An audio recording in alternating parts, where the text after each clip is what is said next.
شریعت نے ایک بات کہی کہ محسن کے احسان کا بدلہ دو اگرچہ وہ کافر ہی کیوں نہ ہو. محسن کے احسان کا بدلہ دو اگرچہ وہ کافر ہی کیوں نہ ہو. اور اس معاملے میں تو جانور ہم سے زیادہ اچھے. آپ دیکھیں کتے کو کتنی نفرت کی نگاہ سے دیکھا جاتا ہے. حتیٰ کہ کسی کو گالی دینی ہو تو لوگ کتے کا لفظ استعمال کرتے ہیں. لیکن اس جانور کے اندر وفا کتنی ہے. جس مالک کے گھر سے ایک مرتبہ یہ ٹکڑا کھا لیتا ہے یہ اس مالک کا در چھوڑ کے نہیں جاتا. اسی کے گھر کا پہرا دیتا ہے, اسی کے در پہ بیٹھا رہتا ہے, زندگی نبھا دیتا ہے. اس لیے تو بلے شاہ رحمت اللہ علیہ نے ایک عجیب بات کہی, راتی جاگیں تے شیخ سڈاویں, راتی جاگن کتے تے تم اتے,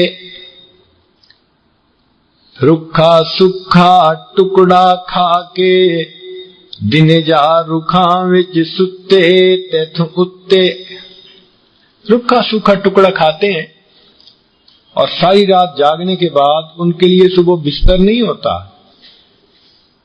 کہ وہ بستر میں, رضائی میں, ایئر کنڈیشن کمرے میں سوئیں. نہیں, وہ کسی درخت کے ساتھ, کسی دیوار کے ساتھ زمین کے اوپر جا کے لیٹ جاتے ہیں. تکیہ بھی نہیں ہوتا. ہم اگر کبھی رات کی ڈیوٹی کر کے آئیں تو ہمارا کیا حال ہوتا ہے؟ گھر میں کرفیو لگا ہوتا ہے, کوئی بچہ آواز مت نکالے, بیوی بیچاری بچوں کی منتیں کرتی پھر رہی ہوتی ہے, شور مت مچاؤ, اگر تمہارے ابو کی آنکھ کھل گئی میری مصیبت آ جائے گی. ہم کہتے ہیں میں ساری رات ڈیوٹی کر کے آیا ہوں. تو ہم ڈیوٹی کر کے آئیں تو نرم بستروں پر لحاف کے اندر مزے کی نیندیں سوئیں, اور پھر کھانا بھی کھائیں تو کیا لطف اور مزے کا. اور جانور کو دیکھو کہ اس نے ساری رات جاگ کر گزاری اور صبح اس کے لیے بستر پلنگ نہیں بلکہ اس کے لیے زمین ہے جس کے اوپر وہ بیٹھ جاتا ہے اور اپنی نیند کو پوری کر لیتا ہے. راتی جاگیں تے شیخ سڈاویں, راتی جاگن کتے تیتھوں اتے, رکھا سکھا ٹکڑا کھا کے دن جا رکھاں وچ ستے تیتھوں اتے, در مالک دا مول نہ چھوڑن باویں مارے 100 جتے تیتھوں اتے. اٹھ بلیا تو یار منا لے, نہیں تے بازی لے گئے کتے تیتھوں اتے. اللہ اکبر کبیرہ. وہ ٹکڑا کھاتا ہے, ساری رات جاگتا ہے. ہم نعمتیں کھا کھا کے رات کے آخری پہر میں 2 نفل پڑھنے کا وقت جاگ نہیں پاتے. اس کا تجربہ اس عاجز کو خود بھی ہوا. بہت چھوٹی عمر میں ایک چھوٹا سا بچہ کتے کا, وہ کہیں ہماری گلی میں آ گیا. عمر تھی اس عاجز کی کوئی 4 سال کے قریب اندازاً. تو میں بھاگا گیا اپنی امی کے پاس کہ امی روٹی کا ٹکڑا دو, ایک چھوٹا سا بچہ آیا ہے کتے کا. انہوں نے روٹی کا ٹکڑا دے دیا, باہر جا کے ڈالا تو اس نے کھا لیا. اب اس نے وہی رہنا شروع کر دیا. والد صاحب نے شروع سے مجھے سمجھا دیا کہ دیکھو کتے کو گھر میں نہیں آنے دینا, اس لیے کہ رحمت کا فرشتہ گھر میں نہیں آتا. تو ہم گھر میں نہیں آنے دیتے تھے, مگر وہ بھی دروازہ چھوڑ کے نہیں جاتا تھا اور انتظار میں رہتا. جب سکول جانے کا وقت ہوتا, آنے کا وقت ہوتا تو وہ مجھے دیکھتا تو قریب آتا. تو میں امی سے کہتا کہ تھوڑا روٹی دیں, اس کو ڈالوں. مجھے ڈالنے میں مزہ آتا, اس کو کھانے میں مزہ آتا. وہ پلتے پلتے بڑا ہو گیا. پھر اس کو ہم نے دیکھا, اس نے اپنی پوری زندگی ہماری گلی میں دروازے پہ گزار دی. ساری رات جاگتا تھا. رات عشاء کے وقت ہماری گلی سے عام بندے کا گزرنا مشکل ہوتا تھا, کسی کو قریب نہیں آنے دیتا تھا گھر کے. مگر اس سے بڑی بات کہ ہماری ایک بھابھی تھی, اسکول میں پڑھاتی تھی بڑی. جب وہ صبح اسکول جاتی تو یہ کتا ساتھ جاتا تھا, اور جب چھٹی کا وقت ہوتا تھا تو اسکول سے ان کو لے کے آتا تھا. میں روزانہ یہ دیکھتا تھا. اور ایک دن میری حیرانگی کی انتہا نہ رہی کہ میں اسکول سے پیدل آ رہا تھا تو ہم نے ایک بھینس رکھی ہوئی تھی جو کھل گئی, اور وہ بھینس دوسری گلی میں جا رہی تھی تو اب کتا اس کے آگے کھڑا ہے, راستہ روک کر اس کو جانے نہیں دے رہا. تو میں بھاگا ہوا آیا اور میں نے امی کو بتایا کہ ہماری بھینس کھل گئی ہے. یہ کتے کی وفا دیکھو کہ جس سے اس نے خشک ٹکڑا کھا لیا, اب اس کے ساتھ ایک کتے کی اگر وفا اتنی ہے تو پھر انسان کی اپنے محسن سے وفا کیسی ہونی چاہیے. اور پھر مالک الملک جس نے اتنی نعمتوں سے نوازا, ہم اس کے حکموں کو عمل کر کے کیسے وفا دکھائیں. تو شریعت نے کہا کہ دیکھو, اگر محسن کافر بھی ہو تو بھی تم اس کے احسان کا بدلہ دو.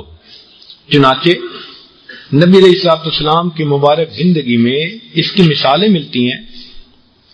ایک قریش کا سردار تھا, اس کا نام تھا مطعم بن عدی,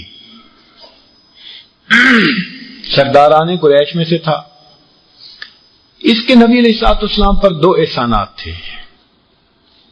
وہ کیسے کہ جب نبی علیہ الصلوۃ والسلام کو شیب ابی طالب کے اندر 2 سال کے لیے بند کر دیا گیا تھا تو اس نے دوسرے قریش مکہ سے بات کر کے نبی علیہ الصلوۃ والسلام کے باہر نکلنے میں مدد کی تھی. تو ایک تو یہ احسان تھا, اور دوسرا احسان یہ تھا کہ جب نبی علیہ السلام طائف تشریف لے گئے تو طائف سے واپسی پر اہل مکہ نے کہا تھا کہ آپ شہر میں داخل نہیں ہو سکتے. تو یہ مطعم ہی تھا کہ جس نے اپنی ذمہ داری اور امان پر نبی علیہ السلام کو دوبارہ مکہ میں داخل کیا تھا. جب بدر کی لڑائی ہوئی تو اس وقت قریش مکہ کے جو بڑے بڑے سردار تھے وہ بھی گرفتار ہوئے, اور دوسرے لوگ بھی, تو 70 بندے گرفتار تھے. اب مکہ کے لوگوں نے سوچا کہ یہ بندے کیسے چھڑائیں, قیدی کیسے چھڑائیں. اس وقت مطعم وفات پا چکے تھے, اور ان کے بیٹے جو تھے ان کا نام تھا جبیر بن مطعم. تو انہوں نے ان کو نومینیٹ کیا, آپ جائیں اور مسلمانوں کے پیغمبر علیہ السلام سے بات کریں کہ ہمارے قیدیوں کو چھوڑ دیں.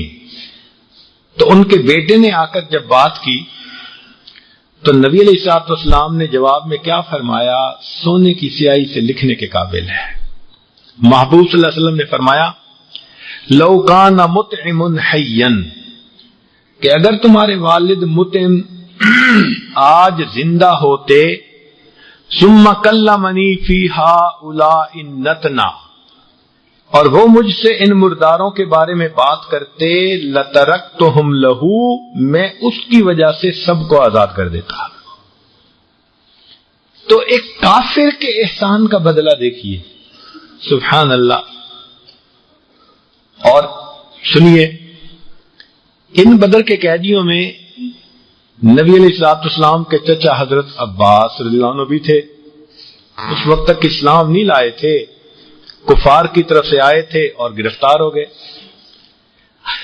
ان کے بدن کے اوپر کپڑا بھی پورا نہیں تھا.